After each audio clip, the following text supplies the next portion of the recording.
হিসাব মিলে না, আমার জীবনের হিসাব মিলে না, জীবনের হিসাব মিলে না, আমার জীবনের হিসাব মিলে না। হিসাব করি বসে বসে, ফলাফল শূন্য আসে।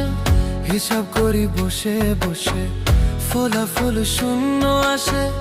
যতে করি ক্যালকুলেশন সঠিক মেলে না, জীবনের হিসাব মিলে না, আমার জীবনের হিসাব মিলে না। ও দয়ালু, জীবনের হিসাব মিলে না। তারা থাকার জন্য এসেছে। বাংলাদেশে যদি যাওয়ার জন্য আসতো তাহলে ওনাদের মতো শুধু ভাড়া করা অফিস নিয়ে বসতো। কিন্তু ডিএক্সএন তা করেনি। ডিএক্সএন কি করেছে? ফ্যাক্টরি তৈরি করেছে, প্রোডাক্ট তৈরি করতেছে, বাংলাদেশে ট্যাক্স দিচ্ছে, বাংলাদেশের অসহায়, গরিব, মূর্খ ইত্যাদি টাইপের মানুষদের উদ্যোক্তা ইনকামের রাস্তা তৈরি করে দিচ্ছে ডিএক্সএন কোম্পানি।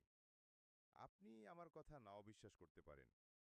যদি আপনার বিশ্বাস না হয় তাহলে আপনি গুগল, ইউটিউব ইত্যাদি সার্চ করে দেখেন, অথবা যদি আপনার পরিচিত ভাই অথবা বোন মালয়েশিয়াতে থেকে থাকে সরাসরি কথা বলে দেখতে পারে ডিএক্সএন কেমন।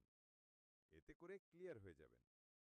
আমি মনে করি আপনার আমার জন্য আশীর্বাদ। ঘরে বসে বসে ইনকাম করা যায়, ইচ্ছা মতো অবসর সময় ইনকাম করা যায়।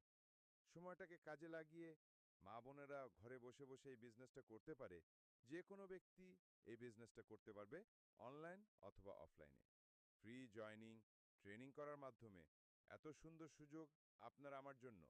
আপনি আসুন, কেমন দেখেন, তারপর আজই শুরু করুন। ধন্যবাদ।